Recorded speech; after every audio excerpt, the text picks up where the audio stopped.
Good evening, Facebook, YouTube, and Periscope, as well as our other streaming channels. We have Miss K as K's Corner today. It's a little short notice, but it's still March, and not only is it Women's Month, it's Endometriosis Month as well. And Kay is someone who's been an advocate, um, speaking to people, and she'll tell her story. I ain't got to be here doing all that, but just know that y'all may get her in the raw today. So let me tell y'all, because we are a family, let me tell you what happened. I went away for the weekend. A K's Corner is not in the back of my mind. It's just that it comes so fast, right? A week will go by so fast. I'll be usually working overtime on Monday. Tomorrow is the last Monday, so I'm not working off tomorrow. So we can go back to 7 o'clock on Sundays. That's fine. Sunday is my day of rest, but I will get up and do K's Corner because I appreciate you guys that tune in every week to hear me talk. I am a little created. If you don't know my 7th book, it's called Don't Judge Me, Mama. For those of you that have lost your mother, it's no disrespect, and that don't judge people because we all go through struggles. It's March birthdays. Shout out to Mark from 321. It was his 15-year anniversary and his birthday party. And when you know a lot of people, you leave your table, you come back, it's 4 drinks. Why do I have so many drinks on my table? Oh, such everybody has sent me a drink. So I'm a little tipsy, but I can talk about endo. Okay? Yeah. So where do you start? So Kay, for just for and it's gonna be kind of weird. Just for the person that don't know, explain to them what endo is. So endometriosis is out of your body. So the way that I can best explain is if you scratch your hand, right? Say you scratch your hand and you see blood or whatever, and you scratch your hand and you put a Band-Aid on it. What is the first thing that they tell you to do in order for it to heal? They tell you to what? Remove the what? Remove the bandage and let it heal. Let the air heal it. Let the air heal it. Very good. So we don't have air inside of our body. So because I have scar tissue inside of our bodies, when you're not able to heal it, it continues to grow. So what happens is your scar tissue will be on your it starts out, they really don't know much. It's funny how so many people have been diagnosed with endometriosis. They don't know too much about it, but they know that it comes from the hormones in your body, right? So it's some type of way connected to your ovaries, right? And what happens is they believe that when you have your monthly or your menstrual, whatever word you're comfortable with, right? And a lot of men are not comfortable with the word period or whatever. I don't know why. If your mother did not miss her period, you would not be here. Okay? So I don't know why you guys are grown, or you can't talk about it. Imagine you feeling disgusted at just the conversation, and imagine us as women going through it, right? Blood bleeding out of our bodies at enormous rates. So the best way that I can explain the pain is that a lot of women experience period pain, right? So if you have, I'm just going to say 4 lesions on your uterus, right? 4 lesions of scar tissue. it's like your period times 4, because every time you bleed, those spots bleed as well. So that's where the pain comes from. And what happens is it's not about getting your period. Your pain doesn't only happen during your period, right? When you're ovulating, what is your body doing? Your body is producing these hormones to produce an egg. So if it's going to be, if it's going to be fertilized, it's there. So you'll have pain all throughout the month. It's not only a period thing. And I can say somebody that we both know, I won't say any names out of respect for my elders, when I was first taught, when I was a first endometriosis advocate, and we'll go into why I'm no longer an advocate, Q Dog. Um, I'm not an advocate for endometriosis anymore. I will speak on it when people ask me to, but oh shoot, what's today's date? Today's 21st. Okay, thank you. I'm sorry. Somebody just sent me something about something I was supposed to attend. I was like, I thought that was next week. It is. Okay, I'm sorry. So what ends up happening is she said to me, when I became an endometriosis advocate, and I'll explain to you why. A lot of people in my family suffer from endometriosis. Endometriosis, end all be all, is a hysterectomy. We all know as a woman, if you want to have children, you cannot have a hysterectomy. All of my aunts that had endometriosis had hysterectomies in their. I made a deal with my dad that I will go to school, finish college, live my life, and then have children. By that time, my endometriosis had already taken over my body. Um, and it's stages: stage 1 endometriosis, stage 2, stage 3. I am a stage 4 endometriosis. So cancer has 4 stages. What's the worst stage of cancer? Stage 4. Okay, so if I'm a stage 4 endometriosis, I'm at the worst stage ever, right? So what happens is every 3 years, a doctor can go in and do what's known as an ablation. An ablation is when they kind of take a balloon, they blow it up in there, and they kind of blow up or burn off the existing scar tissue. But when you burn off the existing scar tissue and you're feeling better, it's still going to continue to grow back, right? So they say that you have every 3 months.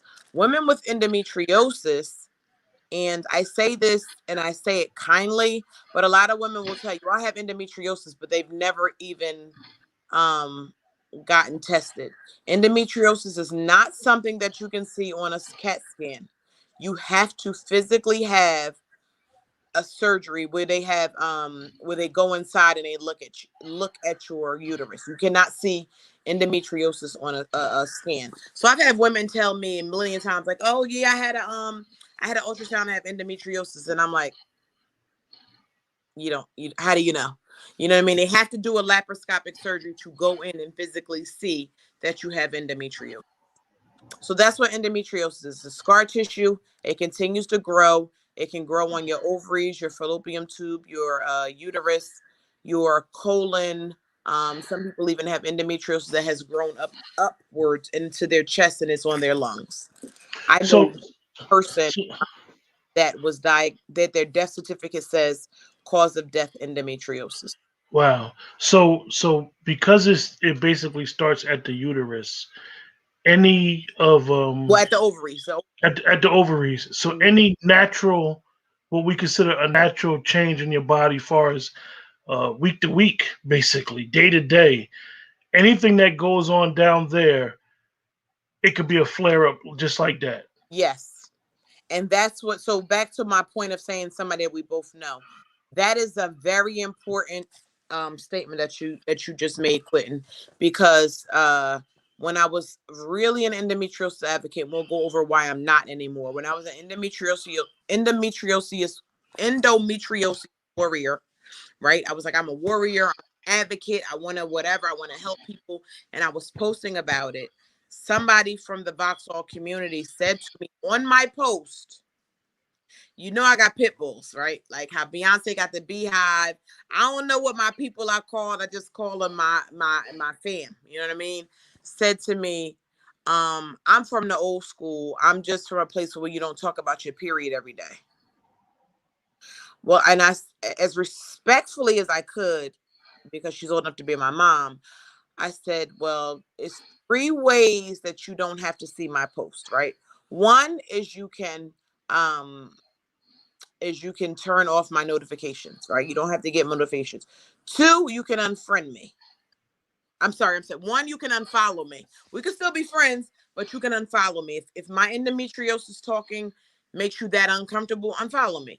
Two, you can unfriend me. We do not have to be friends. Three, you can block me. If you block me, you do not have to worry about ever seeing me talk about endometriosis again. But because of people like you, that is why people like me suffer, because the old school was taught not to talk about these things. And all of my aunts that had hysterectomies in their 20s, I would say, I won't say they ruined my life, but they did. Let's just be So honest. so let me ask you, because you made this promise to your dad, Champ. Rest easy. All right. Um, because you made this promise to him, had you known at a younger age that this was a hereditary thing, that the women in your family had Thank it prior. you, so people are clear. Hereditary. It is a hereditary thing. So if women in my family would have spoke on it instead of being quiet about it, I would have made different decisions. But go ahead. Okay. Now you answered the question, Yeah. because I think that we always talk about how the elders sometimes tell us the stuff just to get by in life, instead of telling us, like, look, the women in our family at a certain age, they have to have the procedure done because of this, as they would have probably said, a new disease, but it's probably been around since forever. and That and you then you, watch what's that show? This is it. This is it. One day at a time. yeah. I was up one night sick with endo pain, and I was watching the 70s channel. Web channel is what they show those shows, and it was 1972, and the young lady had endometriosis, and the sister, and she was getting married, and she told her husband, I probably can never have kids for you, so I don't want to marry you. And he said to her, I don't care if we can't have kids, we can adopt. And I'm watching this and I'm like, wow, this was in 1972, and I had never heard the word endometriosis until I was diagnosed with it, which is weird, right? You know, like you don't know anything about it. Yeah, that's interesting, and it goes back to black people. It ties everything together. Even when you did the show on, people saying that, oh, you ain't sick, you feel all right, and nobody knows, like, at any given moment, a flare up. Yeah, You know, I look fine. They judge me how sick I am by the way that I look, which is lovely, right? It's lovely because you don't see people with can't because you know that a person with cancer, their hair may fall out. They might get thin. Person with liver diseases or things like that, you can physically see it. Person that has endometriosis, the person that has adenomyosis, which is the opposite of endometriosis. Basically, endometriosis is on the outside of the uterus. Adenomyosis is on the inside of the uterus. I'm actually diagnosed with both. But I tend to go harder about my endometriosis because now you see so many commercials for it, and I try to tell people about it. And I've helped women get diagnosed. I've helped so many women get diagnosed. So when the young lady, well, excuse me, when the woman said that on my post, people were texting me like, "Yo, when I post Q, I post and I start working. I don't like, I'm not on Facebook 24/7. So they like, yo, it's this lady on your thing. I want to get at her. So I'm like, who? So when I went up there, I'm like, wow. You know what I mean? I'm like, well, it's three options. You can unfollow me, unfriend me, or block me. And they wanted to get at her. And so one girl said respectfully, if Kay never talked about her endometriosis, I had never heard that word. And she ended up going and getting laparoscopic surgery and finding out that she had endometriosis. And it's an emotional thing because you go to your doctor year in and year out and time in and time out. And you're like, I'm in this pain. And they're like, oh, that's normal. You know what I mean? Like, take two pampering and go play tennis. What? Like, I can't do that. I can't even move.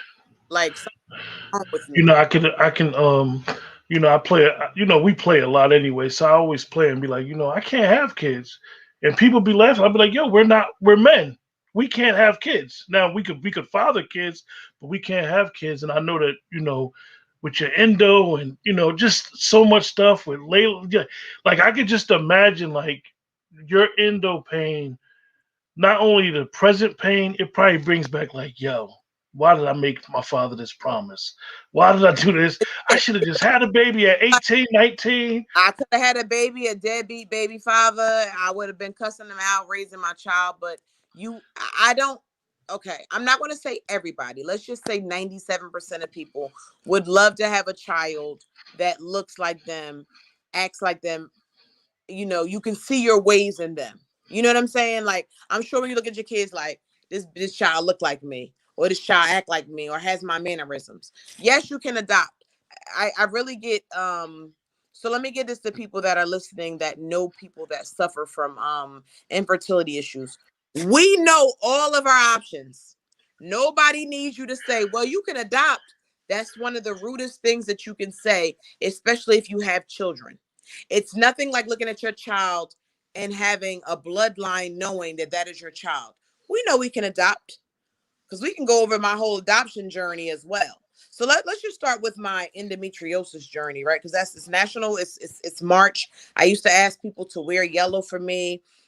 People would wear yellow every day. They would get their nails yellow. They would tag me, and everything was Got to great. take the picture and tag you.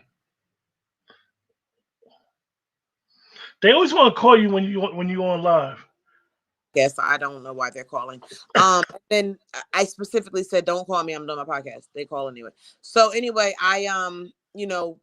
when okay, so for me, um, I had a black doctor, and I feel that black people always have our best interests at heart, right?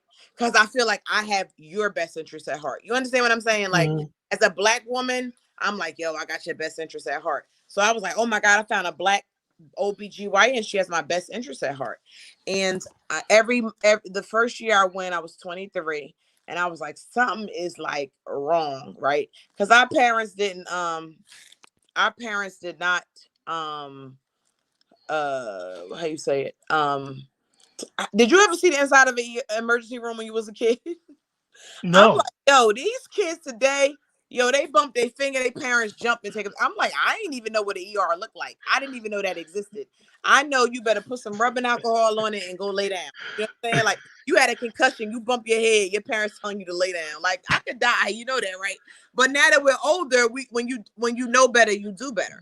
But I went to the Vauxhall Health Clinic. I didn't have a specific doctor. Oh, so I the first thing they thought you was being fast and you done did something and you like, no, I wasn't being fast and I didn't do like I'm nothing. and my father used to say to me, we're gonna go to this doctor if ain't nothing wrong trying to whoop your ass. I like please wrong with me. Like, I remember like my knee was like killing me. And I'm like, Dad, my something wrong with my knee. He was like, I swear to God, when we get in this doctor, he better diagnose you with something or I'm gonna beat you. I was like, please, doctor. And he diagnosed me with plica. I had something called plica in the knee, which was like a fiber buildup in the knee. And that's why my knee was hurting. I was like, thanking God. I was like, I don't want to get my ass whooped because I know I'm in pain. So with the endo having a black doctor, I thought she had my best interest at heart. And a lot of people will say, and I take full responsibility for this. I was 23 years old.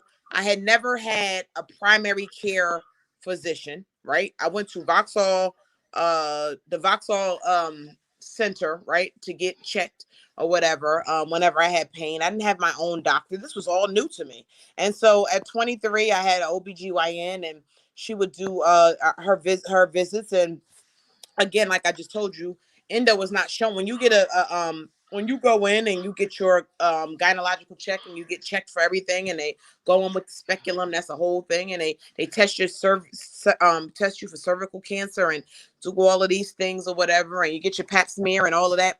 When it comes back normal, they just tell you you're normal, have a good day, we'll see you next year. And so I'm like, maybe I'm being dramatic because I'm dramatic, right? I'm like, maybe the pain is not that bad. So cute. I'm talking to myself like maybe because like what is wrong with me that I'm having this pain and everybody else can take two literally. You ever see the commercials for pampering? Like take two pampering. You can go swimming. You can go play tennis. I could not do that. I was taking 8 Advil. And I was like, I'm taking 8 Advil. Something is wrong with me.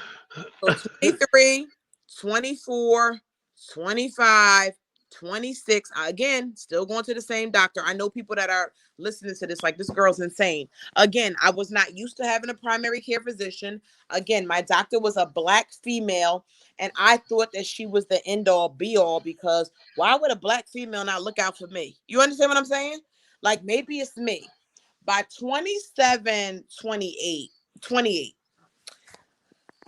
So a lot of you guys don't know. When you go get your pap smear, you go in, put your legs up, they take this speculum, they open your coochie up this wide. Excuse me, I don't know if I can say that. They open you up, they get up this wide. They go in there, they swab around because they're looking for cervical cancer. They put it in a thing. They say, meet me in my office. You go in the office, you're like, oh Lord, there's something wrong with me. And you go in, they usually say, hey, everything's good. We'll see you in a year. So this 2008, I was 28 years old, and she was like, we'll see you in a year. And I physically, the military came out of me. I physically grabbed her like this. Like, I grabbed her because I couldn't, like, I was like, no, you're not listening to me.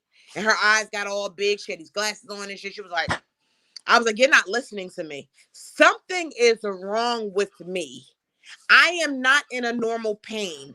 I am bleeding through my clothes at work. I've messed up chairs at work. I have on, and guys, please don't act like it's so gross. I have on a overnight pad and a super tampon. And by the time I get to work in the hour, I sit down in a chair and I've bled through my clothes through the chair. This cannot be normal. Something is wrong with me. So she was like, "Can you let me go?" And I finally let her go. Like, I pushed her back. Like, figure it out. Like, what are you doing? So she's like, "I'm gonna send." So she's like, "I'm gonna send you for an ultrasound." Right? She sends me for an ultrasound. I go for the ultrasound. She calls me like 2 days later, like, "You need to come in for an emergency visit." What do I need? I was like, "I can't." You just told me I was all good a couple days ago. Now you're telling me to come in for an emergency visit after Emer- the ultrasound. Emergency visit. So I get there, and she was like, "I have." She was like, "You have two cysts. One cyst is the size of a grapefruit, and one cyst is the size of an orange." I was like, "What are you talking about?" You know what I'm saying? Like, you just said I was good until I grabbed you. You know what I'm saying? Everything was good. And she's like, "Oh, you gotta go." So she's like, "We need to do emergency surgery." Shout out to Verizon. I had excellent service at Verizon, but I had only been there for 4 months about this time. You could not go out. You could not have one sick day in 6 months or you would get fired. Sounds crazy, but we could do a whole show on Verizon, right? Sorry, guys, I eat that. Hungry. Um, so I go to the. I was like, yeah, no, I can't have surgery. She's like, I don't think you understand. I said, no, I don't think you understand. Like, it's been 5 years. If this burst, if a cyst bursts, it sends poison throughout your system. You can die. I said, I serve a mighty God. I'm not gonna die. I was like, and if I do, I lived a good life. I was like, but if you want to get paid, don't you? If I get fired from my job, how am I gonna get surgery? My 6 month anniversary at Verizon was July 15th. My surgery was July 16th. I survived that amount of time. I was still in all this pain. Go when I have the surgery. After you have surgery, a few days later, you have to go back to your doctor for a follow-up. She sits me down. She says, I have good news, bad news. I'm not one of them. I'm a straight shooter. Tell me what's going on. I don't have time for which one do you want first? Can I say the B word? Yeah. Bitch, what's wrong with me? She was like, well, the good news is that I was able to remove one of your fibroids. I mean, one of your cysts. The other cyst had grown around your fallopian tube, and I was able to shrink it down. So now I'm staring at her in her face. I'm like, I told you something was wrong with me. I told you this for years, and you didn't believe me. She said, well, that was the good news. I said, damn, that's good news? So she was like, the bad news, I have endometriosis. I was like, what is that? What is endometriosis? What is that? She was like, it's scar tissue in your body. So I'm not gonna say I lost my gangster. I'm gonna say I thought I was dying, right? So I started crying. I was like, oh my God, let me do my will. Give me a piece of paper right now. I'm dying. I think how much time I got, Doc? 48 hours? Oh my God, I got 40. So she was staring at me. You know, I was like, I must have 48 hours to live. Oh my God. She's like, no. She's like, you don't have 48 hours to live. She was like, but it's something that we need to treat. I said, so let me ask you a question. I said, for 5 years I've been coming here giving you the symptoms, right? Heavy bleeding, pain when I'm not in my period, when I don't have my period. I can't get out of the bed, physical debilitating pain. Were these not signs to you as a doctor that I could possibly have endometriosis, being that you're telling me that these are all the symptoms? So she didn't never really answer me. And I was like, whatever, what's the next step? Because now I'm pissed off. So we could put you on something called Lupron. Lupron is something they give to people that have to put their body into menopause. So I was like, okay, I'll take the Lupron because I just needed to be out of this pain. Lupron is given intravenous. It's a shot. It lasts 3 months. It puts your body into menopause. So here I am, 28 years old, and she's putting my body into menopause. I don't know if you know anybody that went through menopause, your mom, grandmother, whatever. But all you are when you're going through menopause is hot as hell, cranky. You're hot as hell. You're always hot. You're having hot flashes. The only good thing about that is that I never turned my heat on. Imagine I didn't turn my heat on all that winter. It was too hot in my house. My heating bill at PSE&G was zero for that whole. I never turned my heat on I because I was just so hot. somebody in the chat asked a question, further statement, and I know Kay when she rewatches the show and she sees it. They said you didn't sue. Just tell somebody your educational background real quick. Yeah, so I am Esquire, Brown Esquire. You really can't sue because number one, you got to think about it, right? I didn't have to keep going back to her. I did because I thought she had my best interest at heart. You know what I mean? I'm like, come on, she a black woman, I'm a black woman. So fast forward on, she puts me on this Lupron. All of a sudden, the first 3 months, I felt okay. You got to get a shot every 3 months. I'm like, I gained a couple of pounds. I don't know Lupron is a steroid, guys. The second shot, I gained 60 pounds. Hello. Women always are like, yo, we got to lose 20 pounds, right? Every woman, like, I just got to drop a quick 20. I was already 20. I gained 6. I said, what the? I was like, yo, this one Beyonce was doing a lemonade diet. I was like, I'm doing a lemonade diet. I went to the gym. I was dedicated. Went to the gym 5 a.m. every morning. And when I got off of work, I went to the gym for 2 hours a day in the morning, 2 at night. She was like, you can go to the gym all you want. A steroid is going to blow your body up. Or I they went or they, or they to always tell the you, oh, you're taking a steroid, the weight gain is minimum. yeah, That's okay. that's one of the things they say. Oh, you're taking a steroid, the weight gain is minimum. It's not that bad. No, I gained 60 pounds. And also something that's Lupron is makes your bones brittle. So I had to start on a vitamin D regimen. My bones was brittle. I was working at Verizon. I had to sit with they called the old ladies club because it was always hot by them. They all had all the lady in menopause. They had family. I had to go sit with the old ladies. I was like, yo, what? They was like, you gotta go sit over there in January. Oh, Because I was like, this is oh, work, but I didn't have any pain. oh, But I was like taking pictures, like, oh, don't take a picture of me. I'm big as hell. I gained 60 pounds. oh. I was like, So she was like, once you stop taking it, you'll drop the weight. So when I got to my year, you cannot take Lupron more than a year. It's so detrimental to the body. It does so many things to the body. So I had to stop taking it. And I stopped in August. By October, I went back. I had dropped 30 pounds. I just dropped 25 more. So I'm 5 pounds away from being where I was when I first started Lupron. And then I still needed to lose that other 20. So so we close to our time because we on a time limit. Just tell us why you chose to stop being an advocate. I mean, I'm quite sure everybody enjoyed. I got my yellow sweater, got my yellow Yeah, T-shirt. still enjoy that. And I know, I'm off tomorrow, Q Dog. I got a few extra minutes. So I had to take off tomorrow. I knew I was going out. I just really needed to Like anybody that has anything in my house, you better come get it because it's going in the trash. Like people leave shit. I don't right. I have no in this townhouse, and I only have an attic. I don't go up in the attic. The attic is super clean, but it's just in my massage room, right? For those that don't know, I'm a massage therapist, not a masseuse. Let's be very clear. Um, Massage therapist, and so I don't feel like pulling. Like, I don't feel like going up in the attic all the time. And so people have stuff in my living room, and it's driving me insane. So I was like, you know what? I'm taking off tomorrow to clean my house top to bottom, and whoever has stuff here and they don't come get it, it's going in the dumpster. I'm sorry. They got shoes here, types of stuff here. Yeah, Leave it. they had me on prednisone for my asthma one time and a couple times, and I know about the the weight gain is minimum. Yeah, okay. Oh, Keep yeah, thinking that. telling me that. Like, no, pregnancy blow you up. Like, yeah, no. Like, it's serious. It's like real, and you cannot get the weight off. Are you still on it? No, Yeah, you can't no. get that weight off. Like it's a steroid, so it blows you up. So fast forward on, guys, right? So I took the Lupron for a year, and then I was like, now what?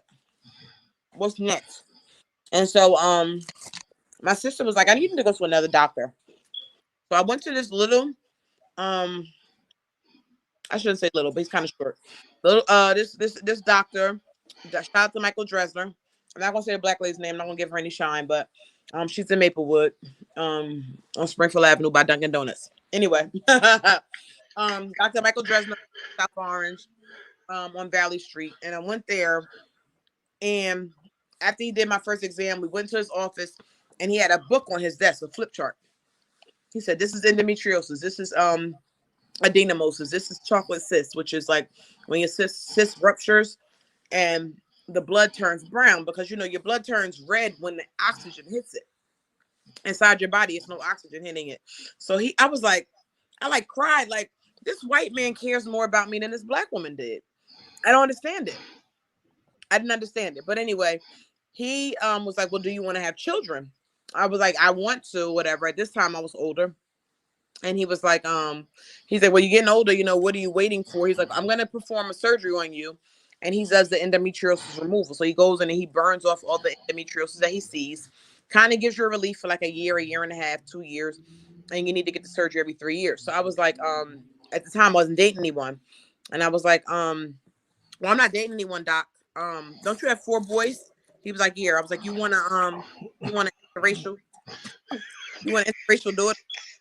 He was like, have a good day, Miss Brown. I was like, I'm being He didn't know you was dead serious. dead serious. I was like, he's a doctor. Shit, I know I was gonna get 1,000.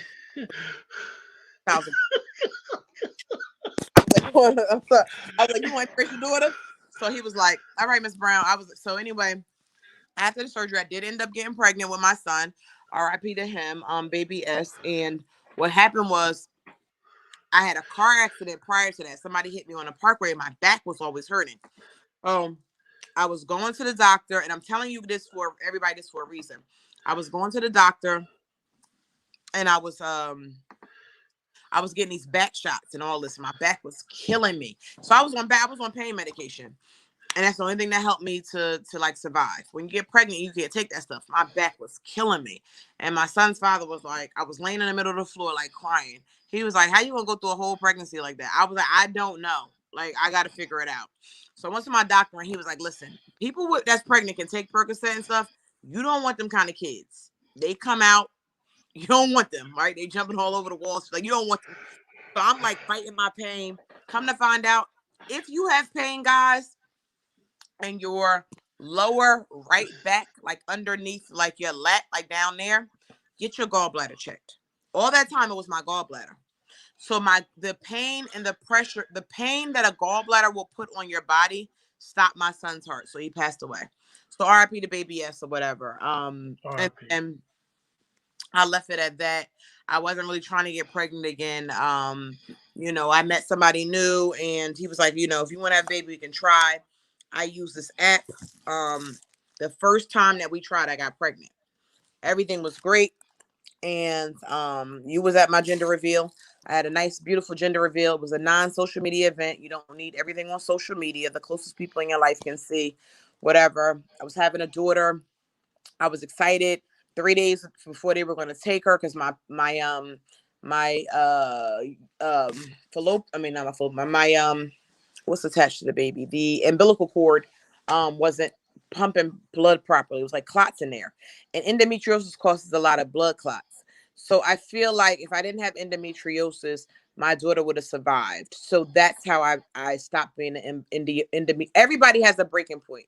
Everybody has a breaking point, and that was mine, right? I know it's people that don't like me, so they might have cheered, been happy when my daughter died.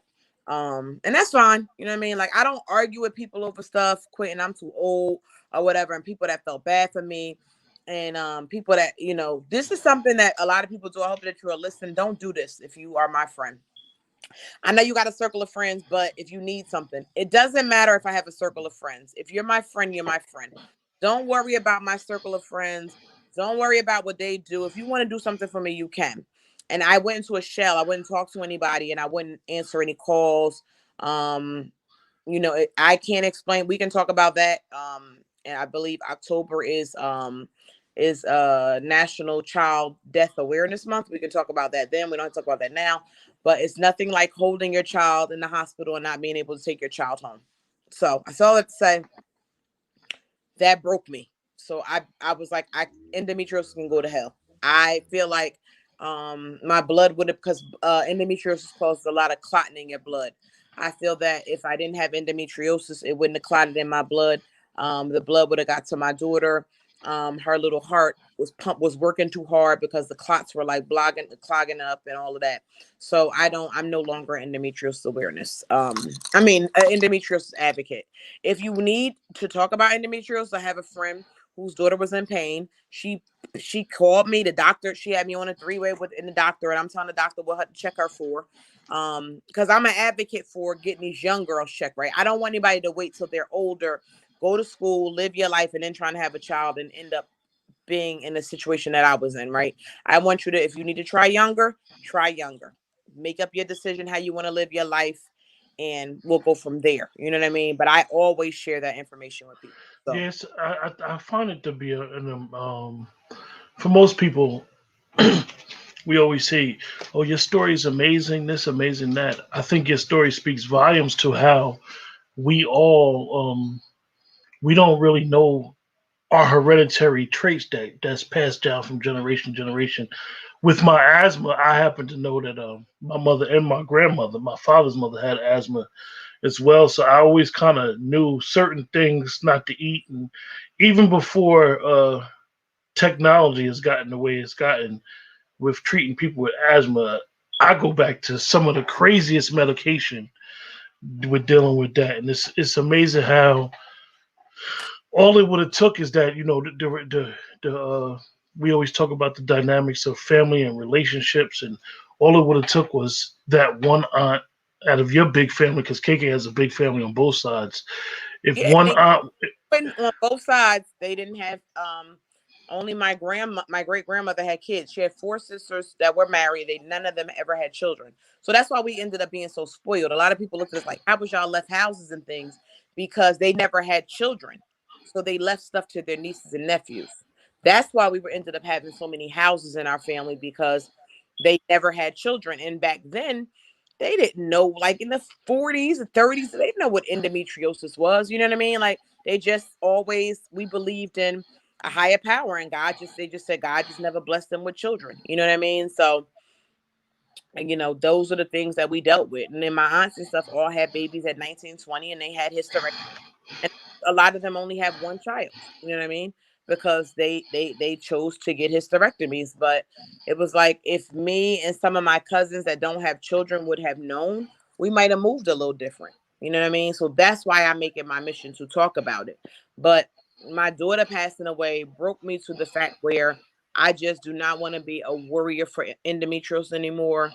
It has won. I'm not saying that I'm giving up any battles, but I'm just saying, like, that's it. You know what I mean? Like, I'm over it. I'm done with it. Like, it is what it is. You know what I mean? Like, people know I have it. people know that I'll talk about it. People call me all the time. Okay, I got this, and this. What do you think it is? I'm like, my doctor. Shout out to Dr. Guy Francis. If you're looking for a good African American doctor, he's right in Maplewood.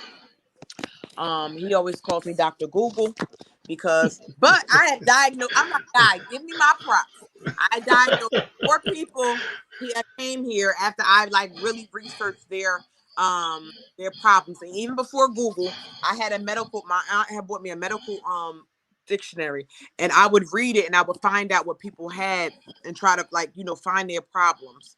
And I even diagnosed I need surgery on my finger. My appointment is 12:30 to have my surgery done. And I kept telling guy like something is wrong with my finger, and he was like, it's arthritis, which I do have a touch of arthritis only, but I was like in one finger, and come to find out I have something called a glomus tumor. And you get like emotional when it says like only 2% of the world gets it. Like, why do I have this? You know what I'm saying? I already got something detrimental. Why do I have this? And so it's very painful in my finger. It really happens when the temperature changes, when it goes from like real like today, how it was nice and it was warm. When it got cold, my finger started jumping, right? And it's been like almost 2 years of misdiagnosed. So it's like I believe that it's grown bigger. I met one girl that had it. We discussed it. We talked about it. They remove your nail, and as soon as they remove the tumor from under your finger, you feel better. It's the trigger finger. No, it's not. I pick up my new block. I pick up Black Betty Part 2 on Woodlawn. Shout out to Woodlawn Park. So I pick up Black Betty. We can talk about being Yeah, yeah, that'll definitely be a good a good time. a good show. Yeah, because it's funny how when you move to certain areas, you could be anti-gun in one area and be like super pro-gun in a certain area. Exactly. And in certain, I know you don't need to permit, you just go. Like when I go to Ohio, I go with my family with a flea market. My uncle buy like 6 guns at once. I'm like, wow, you know what I mean? But you can't do that here. So New Jersey is just money hungry state. But to close it out about my endo, again, no longer a warrior. I leave it to those other women. I want to say like I said, I knew one person whose death certificate does say endometriosis. And a closing story, right? Story time. A closing story is this. Um, Maybe 5, 6, 7 years ago, we had a friend that graduated with us from Union High. Rest in peace, Nicole. And in the paper, it says Nicole died from endometriosis. Keisha Ray, which is one of your admins, if you guys don't know, that's my best friend. And she called me like in hysterics because I was just diagnosed and we really thought I was going to die. You know what I mean? Like, I'm going to be 30 and I'm going to die young. And I'm one of those people that it's not really like a live fast, die young. But I'm like, if I died tomorrow, I try to treat people good.